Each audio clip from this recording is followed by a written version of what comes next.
जय हिंद साथियों, are study 99 के यूट्यूब चैनल पर स्वागत है और मैं हूं ग्यासी। दोस्तों, हम पढ़ रहे थे मेडिवल इंडियन हिस्ट्री, जिसमें हमने 3 वीडियो पूरे कर चुके हैं। चौथे वीडियो में आज हम पढ़ेंगे दिल्ली सल्तनत। दिल्ली सल्तनत में स्लेव डायनेस्टी के अंतर्गत सबसे पहले हम पढ़ेंगे कुतुबुद्दीन ऐबक के बारे में। तो चलिए स्टार्ट करते हैं। गुलाम वंश को दास वंश या इलवारी वंश भी कहा जाता है, जिसकी स्थापना कुतुबुद्दीन ऐबक करेगा। दिल्ली सल्तनत का पहला शासक कौन बनेगा दोस्तों? कुतुबुद्दीन ऐबक। दिल्ली सल्तनत का पहला शासक कुतुबुद्दीन ऐबक था। ऐबक का अर्थ होता है चंद्रमुखी, अर्थात चंद्रमा का देवता। 1206 ईस्वी में कुतुबुद्दीन ऐबक द्वारा गुलाम वंश की स्थापना की गई। कब की गई दोस्तों? गुलाम वंश या दिल्ली सल्तनत की शुरुआत 1206 ईस्वी में। कुतुबुद्दीन ऐबक का शासनकाल 4 वर्ष तक रहा, 1206 से 1210 ईस्वी तक। कुतुबुद्दीन ऐबक मोहम्मद गौरी का गुलाम भी था और दामाद भी था। कुतुबुद्दीन ऐबक ने मोहम्मद गौरी की मृत्यु के बाद स्वयं को लाहौर में एक स्वतंत्र शासक घोषित किया और उसने लाहौर को ही अपनी राजधानी बनाया। कुतुबुद्दीन ऐबक का राज्याभिषेक कब हुआ दोस्तों? 24 जून 1206 ईस्वी में लाहौर में ही हुआ था।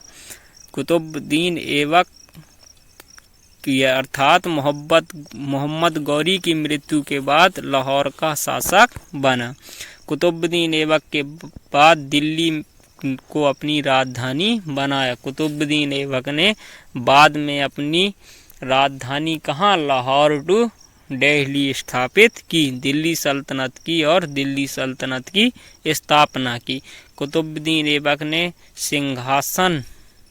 कुतुबुद्दीन ऐबक ने सिंहासन संभालते हुए मलिक एवं सिपह सालार की उपाधि धारण की। यह सिंहासन पर बैठते समय मलिक एवं सिपह सालार की उपाधियां धारण की या इन्हें टाइटल मिले। कुतुबुद्दीन ऐबक को कुरान खां भी कहा जाता है। इतिहासकार मानते हैं कि कुतुबुद्दीन ऐबक को कुरान मौखिक आती थी, अर्थात उसे कुरान के बारे में संपूर्ण मौखिक जानकारी थी, क्योंकि वह कुरान का एक सुरीला पाठ भी करता था। कुतुबुद्दीन ऐबक की उदारता एवं दान प्रवृत्ति के कारण इसे लाख बख्श कहा गया।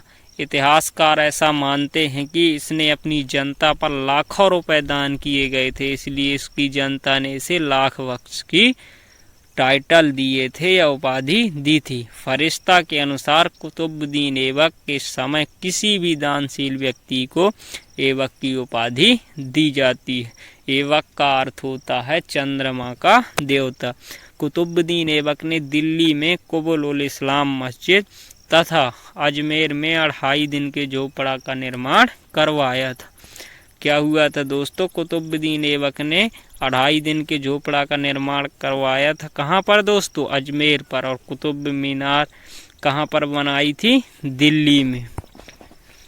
कुतुबुद्दीन ऐबक ने दिल्ली में स्थित चौहान कालीन किला राय पिथौरा नामक दुर्ग के निकट एक शहर का निर्माण करवाया था, जिसे दिल्ली के 7 शहरों में पहला शहर कहा जाता। कुतुबुद्दीन ऐबक ने दिल्ली के प्रसिद्ध चिश्ती संत शेख कुतुबुद्दीन बख्तियार काकी के याद में कुतुब मीनार का निर्माण करवाया था। यहाँ से मोस्ट इम्पोर्टेंट क्वेश्चन बनता है दोस्तों कि कुतुब मीनार का निर्माण कुतुबुद्दीन ऐबक ने किसकी स्मृति पर बनवाया था? तो किसकी स्मृति पर दोस्तों? शेख कुतुबुद्दीन बख्तियार काकी की स्मृति में बनवाया था। ऐबक के दरबार में हसन निजामी एवं फर्रुखुद्दीन आदि विद्वानों का निवास था। हसन निजामी की रचना ताजुल मासिर है। यहाँ से किस एग्जाम में पूछा जा सकता है कि हसन निजामी द्वारा लिखी गई पुस्तक या रचना क्या है? तो ताजुल मासिर है। कुतुबुद्दीन ने इल्तुतमिश को 1197 ईस्वी में अहलवाड़ के युद्ध के दौरान खरीदा।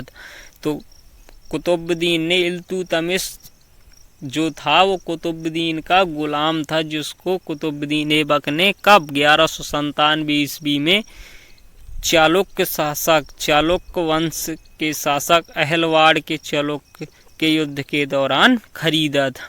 1210 ईस्वी में लाहौर में चौगान या पोलो खेलते समय घोड़े के गिरने के कारण कुतुबुद्दीन ऐबक की मृत्यु हो जाती। कुतुबुद्दीन ऐबक की मृत्यु कब हुई थी दोस्तों? 1210 ईस्वी में। और चौगान या पोलो खेलते समय, तभी ये चौगान या पोलो खेल रहा था, उसी समय घोड़े से गिर गया और तभी इसकी मृत्यु हो गई। ऐबक को लाहौर में दफनाया गया, अर्थात इसका मकबरा भी कहाँ होगा दोस्तों? लाहौर में ही स्थित है। कुतुबुद्दीन ऐबक की मृत्यु के बाद उसका पुत्र आराम शाह को दिल्ली का सुल्तान घोषित किया गया, परंतु आराम शाह को बंदी बनाकर इल्तुतमिश ने हत्या कर दी और स्वयं गद्दी पर बैठ गया। इल्तुतमिश बदायूं का इक्केदार था, जिसने आराम शाह को हराकर उसकी हत्या कर दी और दिल्ली का सुल्तान बन गया। तो अगले वीडियो में हम पढ़ेंगे दोस्तों इल्तुतमिश के बारे में। वीडियो कैसी लगी कमेंट सेक्शन के माध्यम से ज़रूर बताएं। वीडियो को पूरा देखने के लिए धन्यवाद। मिलते हैं नेक्स्ट सेशन में, तब तक के लिए नमस्कार, आदाब, सत श्री अकाल, बाय।